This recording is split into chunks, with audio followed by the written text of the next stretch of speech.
The whole nightmare began the moment I bought the corner house in Willowbrook Estates, thinking I'd finally secured my little slice of peace. After 15 years of chasing down utility thieves, crawling through attics and under buildings, hauling records into court, and explaining to angry juries how water fraud worked, I figured I'd earned a break. I wanted simplicity. A quiet place where I could grow my tomatoes, read a book on the porch, and maybe, just maybe, finally learn how to make a proper cup of coffee that didn't taste like burnt regret. I wasn't looking for drama. I wasn't looking for a fight. I sure as hell wasn't looking for an HOA president with a hidden agenda and $1 million criminal enterprise behind her clipboard smile. The house was perfect, or so I thought. 3 bedrooms, 2 baths, big windows that let the light in just right in the afternoon, and a backyard that was just big enough to build the kind of vegetable garden most people only dream about. I had plans. Big ones. Rows of tomatoes so rich and juicy they'd put supermarket produce to shame. Maybe some heirloom peppers, fragrant basil, rosemary shrubs, even some lavender if I felt fancy. Nothing complicated. Nothing controversial. Just the kind of wholesome, dirt under your fingernails kind of living that made you feel grounded again after years of dealing with crooked contractors and lying landlords who thought siphoning utilities was just a clever workaround. I wanted peace. But peace, as it turns out, doesn't come easy in Willowbrook Estates. At first, everything felt normal. The neighborhood had that manicured look real estate agents dream about, lawns trimmed within an inch of their lives, perfectly spaced mailboxes, and people who waved when they walked their dogs but never asked too many questions. I received the standard HOA welcome packet, rules about fence heights, paint colors, when and where garbage bins could appear, the usual suburban commandments. It all seemed manageable, almost quaint. I wasn't some renegade. I dealt with codes and inspections for years. I knew how to follow rules. What I didn't expect was how quickly those rules would be turned against me. That's when I met Nain Caro, the HOA president. She introduced herself 2 weeks after I moved in. Came right up to the porch with a folder under one arm and a casserole dish in the other. She smiled the kind of smile that makes you think you've left your car lights on, like she's already one step ahead of you. Professional woman, mid to late 40s, polished and poised, with a voice that dripped with authority no matter how friendly she tried to sound. She asked the usual questions: what brought me to Willowbrook, where I'd lived before, how I liked the neighborhood so far. But then her questions got oddly specific. Do you work in the city? Utilities, maybe? She asked, eyes narrowing just slightly. You have that kind of calm, precise energy. It set off the tiniest alarm bell in my head, but I brushed it off. I told her the truth, that I'd worked for the city's utility department for over a decade, mostly on water theft and fraudulent bypass installations. I explained how I'd spent my career investigating cases where businesses and landlords rerouted water illegally to dodge billing, how I'd testified in court more times than I could count. She nodded slowly, like she was taking mental notes. At the time, I thought she was just being neighborly. Later, I'd realized she was sizing me up like a lion circling a wounded gazelle. By the second month, I was ready to start on the garden. I wasn't going to do anything halfway. I built an irrigation system that most people would have hired professionals to install. Top-tier piping, smart water controls, a moisture detection system that adjusted flow based on soil levels. It was overkill for tomatoes, sure, but it was mine, and it was legal. I'd pulled the permits, passed the inspections, documented everything down to the last hose connector. It wasn't just about gardening. It was about doing something right. After years of seeing people cheat the system, I wanted to build something that respected it. That's when Nain started showing up more often. At first, she pretended it was just casual oversight. Routine HOA walkthroughs, she called them, though somehow they always ended at my backyard. She'd comment on how sophisticated my irrigation system looked, how efficient it must be, and then she'd ask questions, too many questions. What was the flow rate? How much pressure did it take to hit the far corner of the yard? What were my utility costs before and after installing it? And what kind of connectors had I used under the soil? These weren't normal neighbor questions. These weren't even typical HOA questions. This was someone who knew her way around water systems, someone speaking in the kind of coded language only professionals or criminals use. I'd seen it before in the field, fake plumbers who knew just enough to make illegal taps look legitimate. At one point, she even used the term check valve redundancy when asking about my pump system. That was the moment I stopped smiling and started paying closer attention. Then, the sewage incident happened. It was a neighborhood garden party, classic Willowbrook affair. Lemonade stands, folding chairs, store-bought cupcakes in rainbow liners, and of course, the sprinkler system misting the community flower beds. Except this time, it wasn't misting water. It was spraying raw, foul-smelling sewage across the entire event. People screamed. Someone dropped a toddler in a panic. The whole block had to be cleared. It was a mess, literally and figuratively. And somehow, I was the one who got blamed. The HOA issued me a formal citation the next day. Claimed my irrigation setup had compromised the integrity of the neighborhood water systems. Said I'd tampered with pressure lines, caused a backflow, disrupted source separation protocols, words that didn't even apply to my system. It was all technical nonsense, but it sounded convincing on paper. And just like that, I was fined $1,200, ordered to dismantle my setup, and warned that any further violations would result in legal action.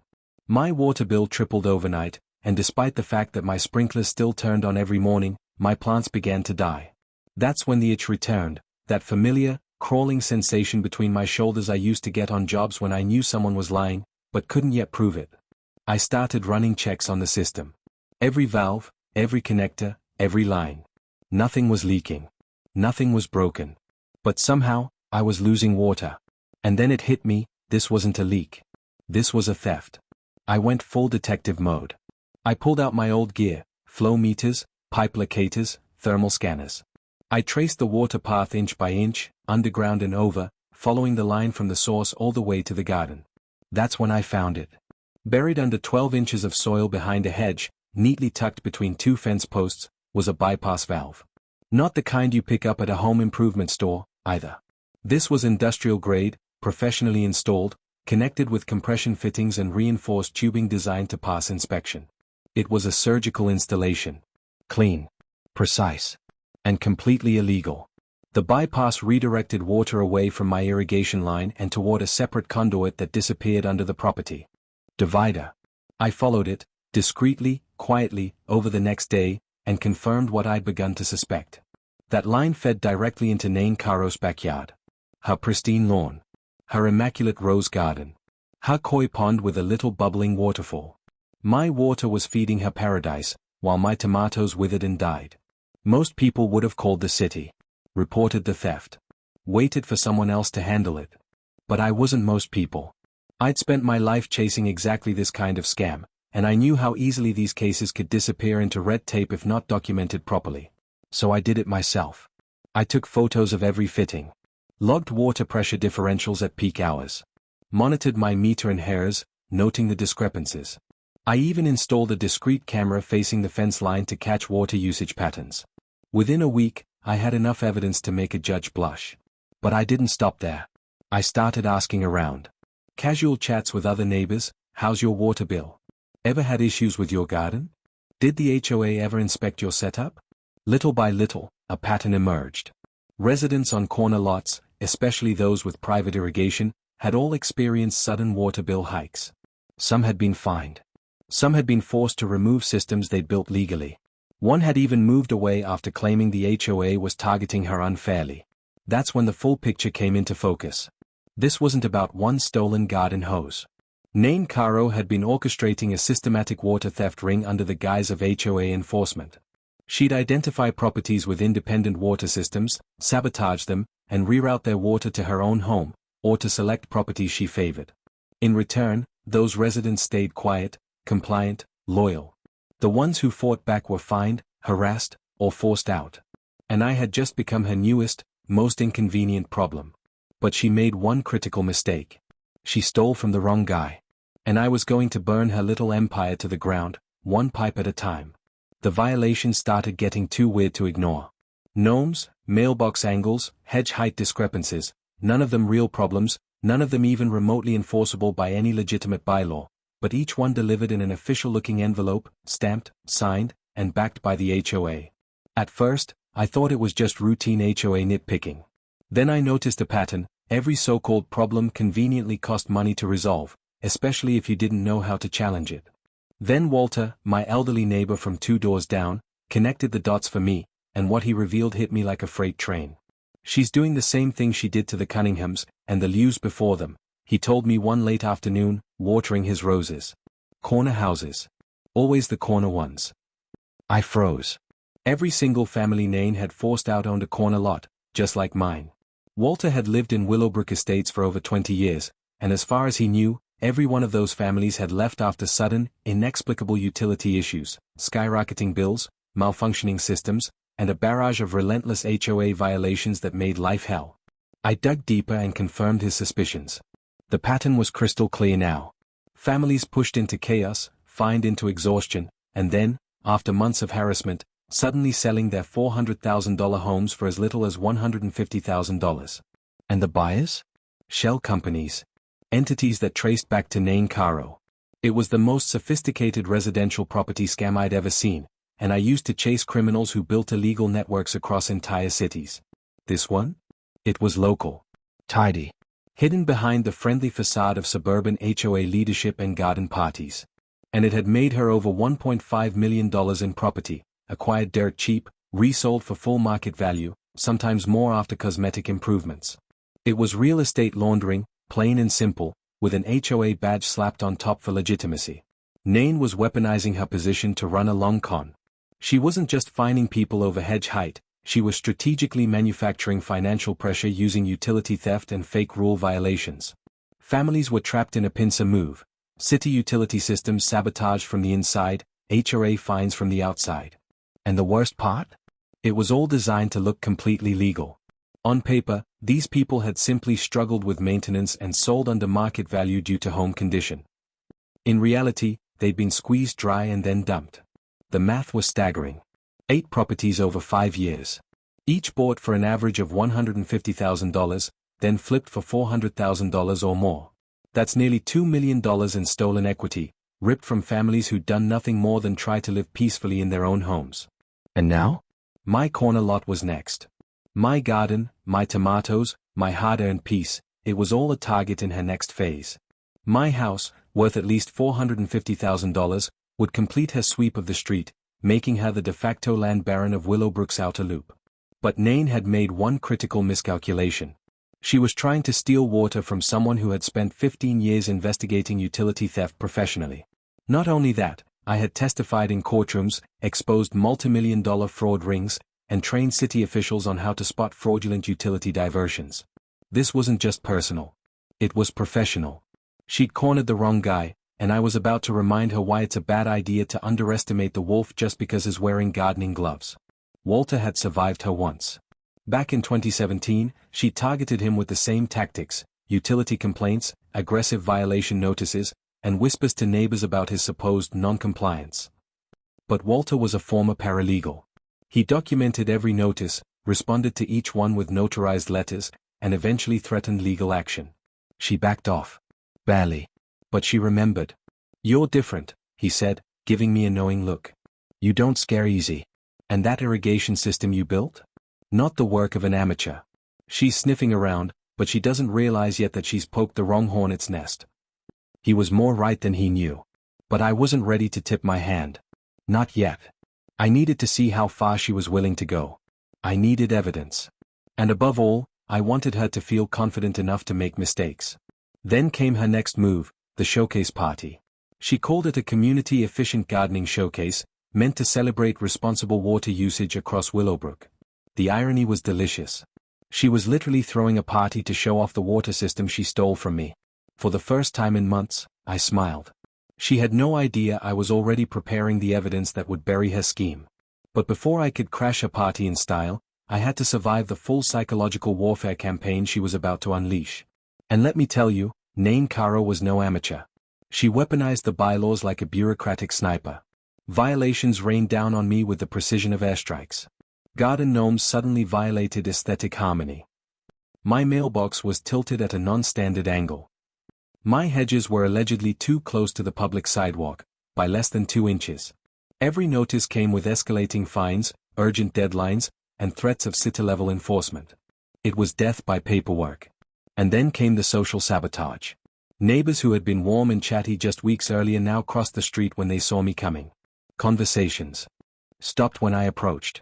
Smiles were replaced by tight nods or outright avoidance. I couldn't figure it out until Walter told me what she'd been whispering at emergency community meetings, that I was never invited to.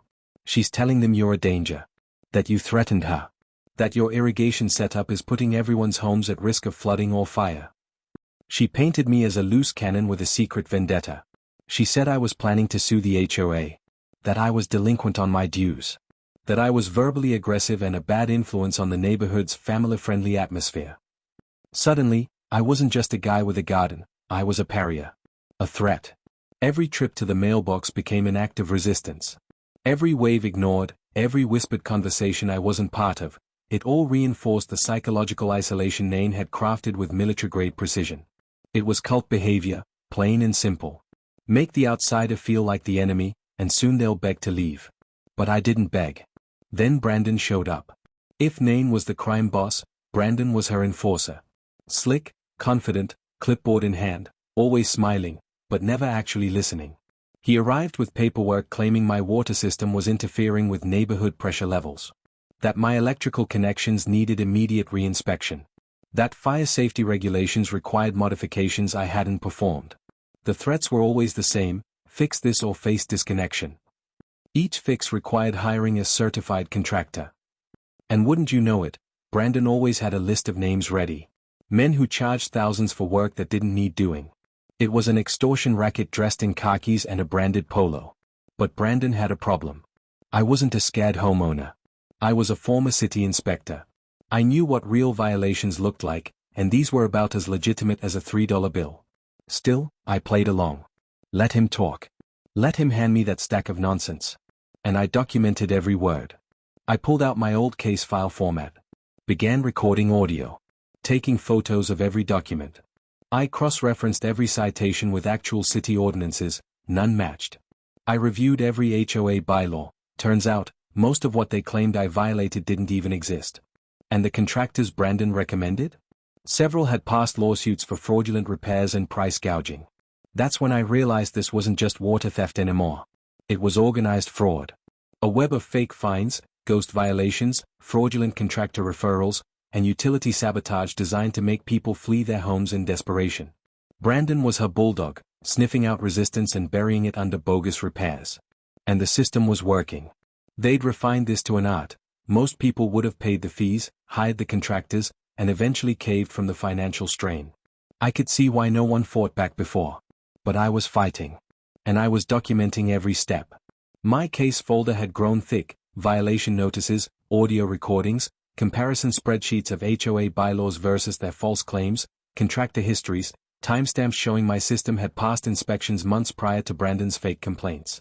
If this were a trial, I'd already have enough to bury both of them. But I wasn't going to court just yet. I wanted the show first. Because when Nain smiled at her garden party, standing in front of roses blooming from stolen water, I wanted her to feel untouchable, moments before the ground vanished under her feet. She didn't just pick the wrong target. She built her empire on lies. And I was about to bulldoze it with the truth.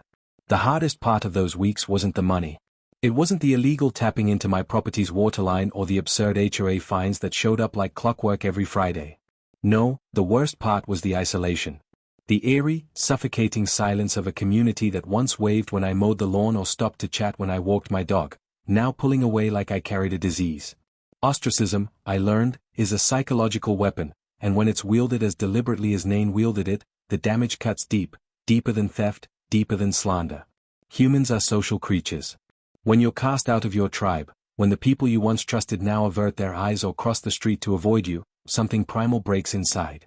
Logic can't fix that. And that's exactly how Nain wanted it. There were days, quiet, hollow days, when I found myself questioning everything. Maybe I had overreacted. Maybe there was a simple explanation for the unauthorized water flow I found during my inspection. Maybe someone else was at fault. Maybe those fines were justified.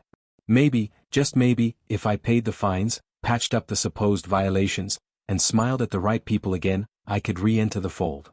The thought was always fleeting, though, because I'd remember what happened to the Hendersons, the Garcias, and the Kowalskis, families who tried to be reasonable, who tried to negotiate with Nain and her manufactured citations. They bent over backwards to show they were willing to work with the HOA. And they were punished for it. Fines increased. Pressure mounted. Doors closed.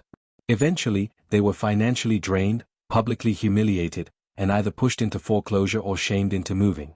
Their homes were quietly scooped up, flipped by shell companies tied to Nain, and resold for tidy profits. No, I wasn't going to let myself become another name on her ledger. And more importantly, I wasn't going to stand by while she continued running this quiet little reign of terror on decent families who just wanted to live in peace. I had knowledge. I had evidence. And I had a plan. Walter was the only one who stood by me during those long, strange weeks.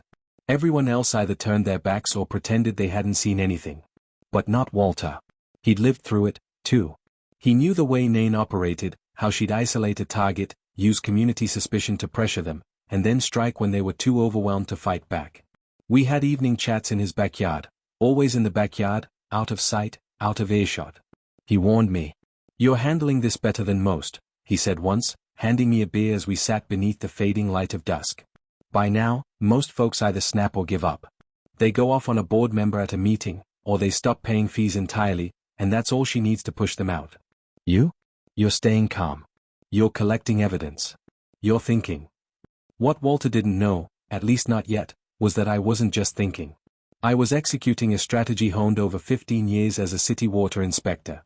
I'd dealt with complex utility fraud cases, mafia-run construction rackets, even a mayor's cousin who tried to siphon municipal water to his private vineyard. What Nain was doing wasn't unique, but it was bold. And I had the perfect plan to shut her down. Walter told me to be ready for a stunt. "She'll escalate," he warned. "She always does. A big public move to tighten the noose. Something that'll make you look unhinged." What he didn't know, what no one knew, was that I was preparing a stunt of my own. The kind of spectacle that couldn't be spun or silenced. And when the day of Nain's community garden party arrived, it was time for the final act. 200 guests. That's how many RSVP'd. City officials, local reporters, HOA board members, and about half the neighborhood gathered on freshly cut grass, sipping lemonade and munching on catered finger foods. The whole event was billed as a celebration of community ingenuity and environmental excellence. In reality, it was a smug, self-congratulatory ribbon-cutting for Nain's latest vanity project. The new irrigation system she claimed was the gold standard of sustainable landscaping. What no one realized, yet, was that the lush greenery they were admiring had been illegally fed by my waterline for months. I watched from across the street, waiting for the exact moment. It had to be perfect. Nain stood in front of the crowd, all smiles and self-importance, designer sunglasses pushed up on her head, big ceremonial scissors in hand, flanked by board members who clapped like trained seals. "Ladies and gentlemen," she declared with the voice of a politician drunk on applause, "I present our community's perfect irrigation system. A model of efficiency, sustainability, and collaboration." That's when I tapped the button on my phone. Within seconds, the garden sprinkler system hissed to life. But this time, it wasn't crystal clear water misting onto her prized roses. It was brown. Then darker. Then chunky. Then unmistakably sewage-scented. The system I'd built, designed with a smart redirection valve triggered by an authorized pipe pressure, had done its job. My security system didn't just cut off access, it reversed the flow to an alternative source when theft was detected. And the source I'd chosen? A nearby decommissioned line connected to a sanitation test loop. It didn't just spray her plants. It sprayed her, right there in her white dress, on live television, mid-sentence. The crowd's delighted smiles twisted into horror. Gagging, shrieking guests stumbled back as the air grew thick with the stench. Reporters scrambled, covering lenses, some still recording. Water pooled around her shoes. Her once pristine outfit was now a sewage-soaked mess. And her expression was priceless. She shrieked like something out of a soap opera. "Carlos, what did you do to my sprinklers?" She pointed a trembling, sewage-dripping finger at me across the street. And in that single instant, everything shifted. Her immediate blame, her assumption that I had access to her system, confirmed everything I'd been saying. Why would I have access unless she'd been stealing my water? The police arrived minutes later, called by Nain, who was now shouting about bioterrorism and public safety threats. She wanted me arrested immediately. I was ready. Calm. Professional. I met them at the curb, folder in hand, credentials clearly visible. "Carlos Rivera," I said, holding up my badge. "Former city utility investigator. I've been building a criminal case against this woman for months." The lead officer was a seasoned type, the kind of guy who'd seen enough HOA fights to last a lifetime. He glanced at my badge, then at the chaos behind me, then at the woman still screaming across the lawn. Start at the beginning, he sighed. So I did. I laid it all out, the forged maintenance violations, the illegal piping under her garden, the falsified property records, the fake companies used to reroute fines and launder flipped homes. Photos. Witness statements. Water meter data. Everything. Walter joined me midway, producing 5 years' worth of his own records. Receipts. Emails.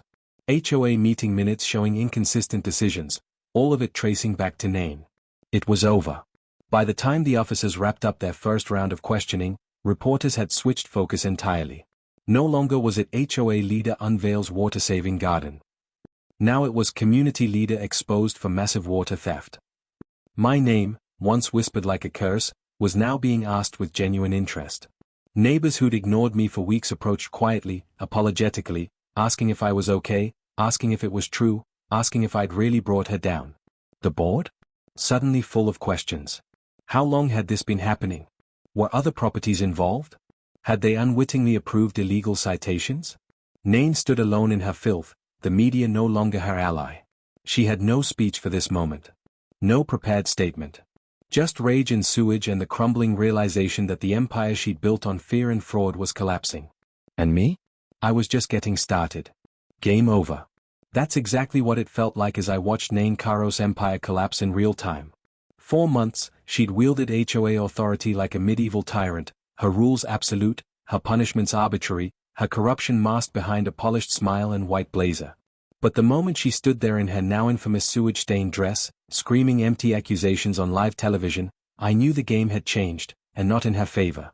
Bullies always assumed their targets will fold under pressure, but this time, the pressure cracked someone else entirely. It cracked Brandon Hayes, and that was the beginning of the end.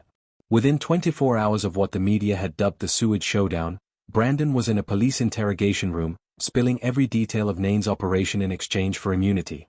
Turns out, even a handyman with a dirty conscience has a limit, and 5 years of helping a suburban tyrant commit fraud had finally caught up to him. He unraveled under pressure faster than a dollar store garden hose in a Montana winter, giving detectives everything they needed to take Nain down. Names, dates, forged invoices, photographs, and maps of every illegal utility line he'd ever installed. He painted a picture of systematic property theft, one connection at a time.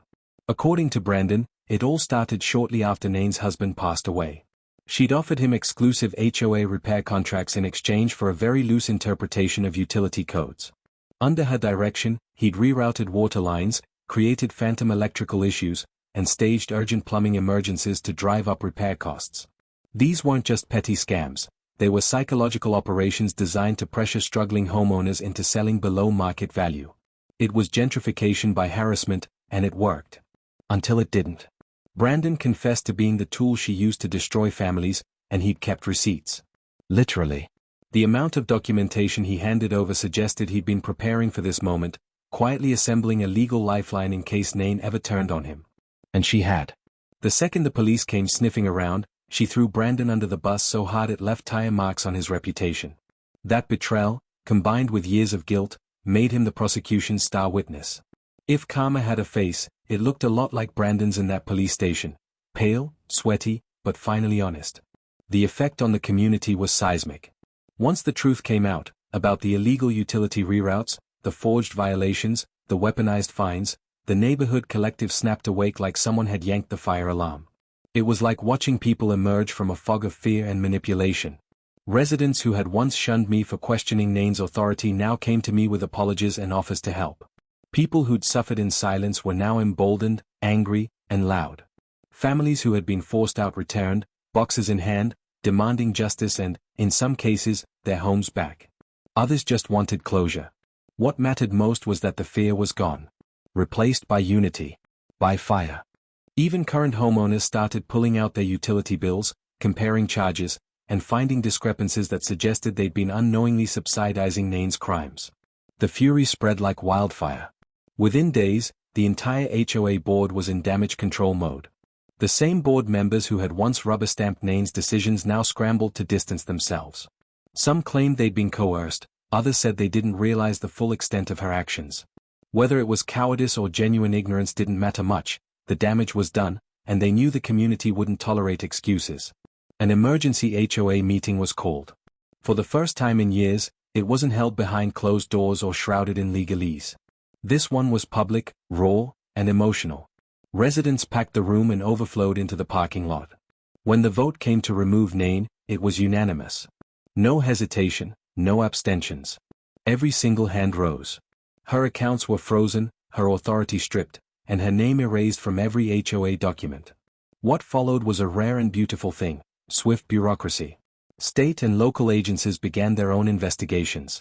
Property records were seized. Financial audits commenced. And Nain? She couldn't stop talking. Despite her lawyer's advice to remain silent, she went on a media tour, trying to spin the situation as a personal attack. She accused me of domestic terrorism, claimed the sewage incident was a politically motivated smear campaign. But every interview she gave only made things worse. Her contradictions piled up. She said she had no idea about Brandon's work, only for texts and emails to surface showing detailed instructions, payments, and threats. She claimed the discounted home purchases were just good deals, but the paper trail revealed they were stolen opportunities, people pressured to sell through orchestrated hardship. Her delusions of innocence collided with hard evidence at every turn. The media quickly shifted from sympathetic coverage to full-blown exposés. Local news ran nightly specials with legal experts breaking down the case, and the story gained national traction. Real estate attorneys began offering free consultations to HOA victims. State property investigators reopened dormant complaints in other neighborhoods where Nain had bought homes.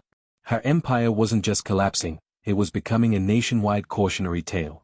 Alter, one of the few board members who had publicly opposed her in the past, was elected interim HOA president in under a minute. He received a standing ovation that night, something previously reserved for Little League champions and returning veterans. His first order of business: nullify every violation Nain had ever issued, suspend all active fines, and begin a transparent audit of the HOA's entire history under her reign. His second: install oversight protocols to ensure that no one could ever hold unchecked power in the community again. And something unexpected happened next. Property values went up. Not down, as some had feared. Because people weren't afraid of what had happened, they were impressed by how the community had responded. Willowbrook had faced its monster and ripped it out, root and stem. That kind of neighborhood doesn't drive buyers away. It attracts them. The streets changed, too. Neighbors who hadn't spoken in years were now organizing potlucks, cleanup crews, and mural projects. Children played freely. People walked dogs without side glances of suspicion. The invisible weight of fear had lifted. It turns out, when you stop being afraid of your own governance, when the HOA stops acting like a shadowy cartel and starts acting like neighbors, you get a real community. And this? This was just the beginning. While Nain flailed in front of cameras, trying to salvage a reputation that was already 6 feet under, I was activating systems I'd quietly set up during my own investigation. Because when someone tries to outplay a former city inspector in a game of utilities, they should know the game was already over before it started. Over the course of weeks, I'd installed discrete monitoring devices throughout Willowbrook, tools designed to detect illegal diversions not just of water, but electricity, gas, even internet and cable. If there was a signal, I could track it. And track it I did. You see, I knew that someone bold enough to steal water was probably stealing everything else, too. And I intended to find it all. Type opening move if you're curious what happens when a utility expert decides to go full justice mode. Turns out, the illegal water tap was just the shallow end of a much deeper pool of criminal activity. Once I dug into the utilities, I found a web of theft and danger that made the stolen water look like a minor oversight. Nain wasn't just hijacking water. She was siphoning electricity, gas, and even cable, feeding her primary residence and 8 adjacent properties she had acquired through shady HOA tactics. Each one was drawing power and services without paying a dime. It was like finding a spider web behind a wall, only to realize the whole house was built out of silk and venom. These weren't crude thefts either.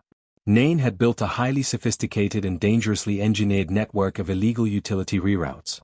We're talking commercial-grade hardware, hidden conduit systems, camouflage tap-ins, and splitters that redistributed loads so seamlessly that it bypassed the detection thresholds for most monitoring systems. She'd essentially engineered a shadow infrastructure that paralleled the official one, masking the theft behind fake inspection reports and bribed contractors. I spent most of my career identifying these kinds of fraudulent setups in corporate and municipal environments, but I never imagined I'd find one operating in a quiet residential neighborhood like Willowbrook. The numbers were staggering. Based on consumption estimates, equipment wear, and the usage data I obtained through legitimate channels, I calculated that she had been stealing over $800 per month in utilities, water, power, gas, and broadband combined. That meant over $40,000 per year in stolen services. And she'd been doing it for at least 3 years, maybe longer. That took this from a petty local fraud into the realm of federal crime, carrying felony charges and the potential for serious prison time. Electricity theft alone, when paired with gas diversion, creates a legal powder keg. One gas leak, just one, could have blown the entire block off the map. Let that sink in. She risked turning Willowbrook into a crater, all for profit. Her gas line diversions bypassed official meters and disabled built-in leak detectors. This wasn't just theft, this was recklessness bordering on attempted manslaughter. Any number of events, construction digging, tree root intrusion, weather damage, could have ruptured one of those lines. That's all it would have taken. A single spark. One gas buildup in a closed space. The explosion would have been large enough to destroy multiple homes and kill dozens of residents. And she did this willingly, methodically. She chose to risk all our lives for the sake of inflating her fraudulent rental income. That level of calculated disregard for human life transformed this entire operation from just criminal to downright evil. She gambled with our lives. And for what? So she could rent out a few more homes under the table? So she could pad her bank account while everyone else paid extra for their rising bills? It was infuriating. But thankfully, I had both the moral resolve and the legal authority to bring it all crashing down, efficiently and permanently. The water system was already in sewage mode, a feature I triggered earlier to both expose the illegal connections and demonstrate control. It wasn't just a petty stunt, it was proof of access, proof of awareness, and a visible message to anyone watching that the game was up. That was only the beginning. Next, I tackled the electrical systems. On the surface, I initiated what appeared to be routine safety shutoffs across her properties. The reasons? Various code violations, maintenance backlogs, and necessary inspections following the exposure of her fraud. To the community and media, it looked like the city had taken over, launching comprehensive audits in response to the scandal. In reality, I was personally orchestrating a systematic takedown of a 5-year criminal operation, each shutdown adding to the mountain of legal evidence. All actions were logged, documented, and backed by procedural justifications, ensuring nothing could be undone or dismissed later in court. By nightfall, Nain's empire, once lit with stolen electricity and powered by stolen gas, sat in complete darkness. No lights. No water. No internet. No cable. No gas. Just silence, darkness, and consequences. The gas terminations followed emergency protocols. Once I flagged the illegal connections and submitted risk assessments, the city was legally obligated to trigger immediate disconnections to prevent potential explosions. No one questioned the move. Public safety trumps everything. Even the local fire department backed it, labeling the setup a hazardous condition that warranted a full investigation. Meanwhile, internet and cable service providers began their own fraud investigations, suspending services until account ownership and payment history could be verified. It was the perfect storm of legal and technical accountability. Properties that had once generated thousands in illegal rent were now completely uninhabitable. Tenants left. Revenue dried up. Expenses skyrocketed. Every day that passed cost Nain thousands, and every loss was documented as part of the restitution calculations. It was like watching a house of cards collapse in slow motion.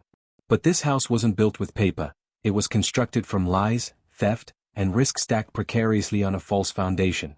Once one card fell, everything else followed. News vans lined the streets. What started as coverage of a sewage disaster at a garden party had evolved into a full-blown media frenzy. Reporters captured every moment, every darkened house, every taped-off meter, every cable dug up by city inspectors. Every broadcast told the same story. The HOA president who built an empire of theft was finally facing consequences. I didn't even have to say much. The visual spoke louder than words. And the irony? It was delicious. The self-proclaimed queen of resource management, brought down by someone who actually understood utilities. This was poetic justice served with precision. A woman who tried to intimidate me with citations and threats now stood powerless in a dark, dry, lifeless house. No noise, no comfort, no profit. Just silence and the creeping realization that it was all over. Walter and a few other neighbors stood beside me as we watched the lights flicker off, one house after another. For the first time in months, Willowbrook felt like a real neighborhood again. People were talking, connecting, asking questions, and supporting each other. Kids asked their parents why the mean lady's house was dark, and those parents used it as a teachable moment about choices, consequences, and standing up to people who abuse power. It was the kind of life lesson schools can't teach. But communities can, if someone's willing to make a stand. Nain had tried to play a long con, and for a while, it worked. But the moment she messed with someone who could trace a wire, read a meter, and file legal affidavits in their sleep, her time ran out. This wasn't just revenge. This was justice. Real, lawful, thorough justice. 1 year later, I hosted a garden party of my own. Right in the same spot where the sewage chaos had marked the turning point. Only this time, the smell was sweet. The crowd was massive. Over 200 neighbors showed up to celebrate not just the downfall of a tyrant, but the rebirth of our community. Walter gave a speech that still gives me chills. He said, "Carlos reminded us that knowledge is power, and when used with integrity, it can save lives." Nain's former home? Now owned by a young family who planted a garden of wildflowers and vegetables. No illegal water needed. Just hope, hard work, and clean beginnings. I see their kids play in the yard sometimes, and every time I do, I remember why I fought. It wasn't about proving I was right. It was about making sure the next family didn't have to live under the shadow of theft and fear. As for Nain, her consequences came down like a sledgehammer. 12 felony charges. Utility fraud. Property fraud. Conspiracy. Extortion. Theft. The list went on. Each one carrying its own prison sentence, financial penalty, and restitution order. The prosecutors didn't need to embellish anything. My evidence, Brandon's confession, and the community's testimony painted a picture so complete, her defense lawyers told her to take a deal. 5 years in federal prison. Full restitution. Liquidation of all properties she'd acquired through fraud. And a lifetime of knowing she was outsmarted, outmaneuvered, and finally held accountable by the very kind of person she thought she could bully. At sentencing, the judge looked her in the eye and said, "Mrs. Caro, you abused community trust in the worst possible way. You endangered lives, destroyed homes, and profited off pain. And now, you will face the consequences." I didn't smile. I didn't cheer. I just nodded. Because justice isn't about celebration. It's about resolution. And Willowbrook finally had it. Hype that if you think Nain finally got what she deserved. Your actions didn't just steal money, Nain, they robbed people of their safety, their dignity, and their belief that their homes were truly theirs. When the sentencing judge said those words aloud in open court, the room fell into a silence so heavy it felt like gravity itself had deepened. Those words weren't just about stolen dollars. They were about stolen peace of mind. About stolen mornings when people couldn't drink their coffee without fearing another false violation notice. About parents who couldn't let their kids ride bikes without worrying that the HOA would issue another citation for imaginary yard obstructions. Hearing the truth spoken by someone with the power to back it up felt like a collective exhale. A sigh of relief from every family that had silently suffered while Nain's corrupt little empire thrived unchecked. Brandon, Nain's loyal fixer and the one who'd handled most of the dirty contracting work, received 18 months in minimum security prison for his cooperation, a light sentence by most standards. But what truly crushed him wasn't the prison time. It was the permanent revocation of his contractor's license and the court-mandated dissolution of his business. The man who once strutted around Willowbrook like he owned every pipe and power line was now reduced to digging ditches and hauling debris for minimum wage. I heard through the neighborhood grapevine that local contractors had started using his story as a warning to apprentices, "Don't be a Brandon. Dirty money gets you dirt pay." The investigation didn't stop with Brandon. A full sweep by the district attorney's office and state licensing board followed. Electrical inspectors, plumbing contractors, utility technicians, anyone who had knowingly aided Nain's scheme faced the music. Depending on their level of involvement, punishments ranged from hefty fines and license suspensions to criminal charges and jail time. Those who cooperated got lighter sentences. Those who lied got exposed. The prosecutors used our neighborhood as a blueprint for rooting out similar corruption networks statewide. What began as a local HOA scandal blossomed into a model case for how to dismantle systematic utility fraud and enforce real accountability. That transformation, more than any courtroom verdict, was the real victory. Our neighborhood was no longer ruled by fear or manipulated by red tape. Walter, our new HOA president, ushered in a culture of transparency, inclusion, and responsibility. No more surprise citations. No more backdoor deals. He held regular town hall-style meetings where residents could actually speak their minds. Budgets were no longer kept behind closed doors, they were published online, updated monthly, with line-by-line breakdowns. Major decisions required actual votes. No individual could ever again wield unilateral power over our shared resources or properties. The impact was immediate. Property values in Willowbrook jumped 15% in the first year after reform. Real estate agents started using phrases like ethically governed HOA in their listings, something I'd never imagined seeing before. Experts in urban planning and community development began visiting to study our turnaround. Suddenly, our once feared neighborhood meetings became showcases for participatory democracy. What once was a cautionary tale became a shining example of what's possible when residents stand up for each other. And justice wasn't just symbolic. Real restitution was achieved. The victim restoration process took months of legal maneuvering, paperwork, and negotiations with insurers and courts, but it worked. The Henderson family, forced to sell their home and relocate to Arizona because of Nain's illegal liens and constant harassment, were able to buy back their original house at the exact price they'd sold it for. Plus, they reaped 5 years of appreciation without having to pay for it. A rare, almost poetic kind of justice. The Garcia family, who'd lost their house due to manipulated water violations and targeted fines, received full compensation, including legal fees and interest. They moved to Nevada and sent me a handwritten thank you letter with a photo of their new backyard. Growing vegetables with legal water tastes better, it read. It made me laugh out loud. That little sentence carried the weight of everything we'd fought for. The Kolsky family, driven out by harassment and forced to sell at a loss, received restitution that covered their financial losses, mental health expenses, and emotional damages. When I saw them at the first post-trial garden party, the relief on their faces was unmistakable. They hugged me like we were family, like I'd pulled them out of a burning building. And in a way, I had. In a world where white-collar criminals often walk away with their pockets full and a slap on the wrist, this case stood apart. Every family harmed received something back. Maybe not everything they'd lost, but enough to start fresh. Enough to rebuild without the burden of someone else's crimes on their backs. As for me, I'd moved into that corner house expecting a peaceful retirement. A little gardening. Maybe the occasional fishing trip. I never expected to become the person who helped take down a criminal empire hiding behind HOA bylaws.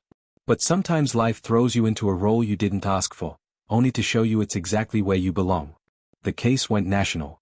I was invited to speak at law enforcement conferences, asked to consult for other HOAs experiencing corruption, and eventually offered a book deal.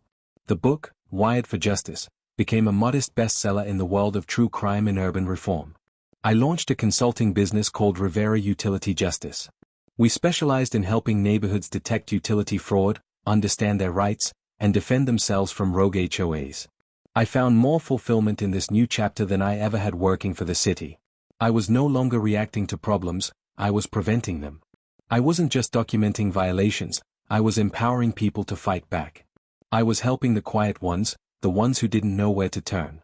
And in doing so, I rediscovered my own purpose. But you know what truly brought me peace? It wasn't the recognition or the success. It was simpler than that. It was watering my garden with legal water, sipping coffee that no longer tasted bitter from stress, and sitting on my porch surrounded by neighbors who greeted me with warmth instead of suspicion. The tomatoes tasted better. Sweeter, somehow. Like they'd absorbed the justice in the soil. 6 months after the trial, a documentary aired. It featured interviews with every major player, victims, investigators, lawyers, and included the unforgettable footage of the garden party sewage eruption. Watching it again, I couldn't help but laugh. That moment had started it all. A burst pipe of corruption laid bare for everyone to see. The documentary did more than entertain, it educated. It revealed how easily systematic fraud could hide behind official titles, and how important it is to question authority when something doesn't feel right. It won awards. More importantly, it inspired change. Lawmakers introduced new federal penalties for HOA fraud and utility tampering. Nain's downfall literally helped rewrite the law. How's that for karma? Nain herself tried to claw her way back into public sympathy. From prison, she gave interviews to anyone who would listen, claiming she'd been framed by a disgruntled neighbor with a vendetta. But no one was buying her performance. The evidence was overwhelming. The damage too real. Too many lives had been turned upside down for anyone to believe her anymore. If her cellmate hadn't grown tired of her stories yet, they surely would soon. What still baffles me is how she never once acknowledged the harm she caused. No apology. No remorse. That lack of accountability was what proved, more than anything, that her punishment was necessary. Predators like her don't stop until someone forces them to. And in this case, the quiet neighbor with the irrigation plans did exactly that. Every July, we now host the annual Justice Garden Party. The kids don't remember the court dates or the citations, but they know the story. They know that once upon a time, a neighbor named Carla stopped a corrupt HOA from destroying families. And that knowledge, passed down like a local legend, strengthens the fabric of our community.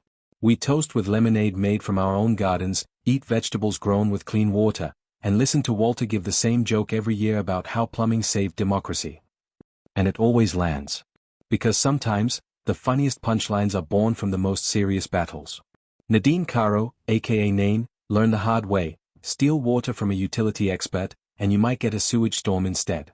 She thought she could intimidate a quiet retiree into submission. Instead, she got exposed by the one person who knew exactly how to tear her empire apart without ever raising his voice. So if you're dealing with HOA corruption, remember, document everything. Know your rights.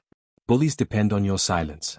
And never underestimate the power of a garden hose in the right hands. Type justice served if you think every corrupt HOA president should meet someone like Carlos Rivera. Thanks for sticking with QA Stories.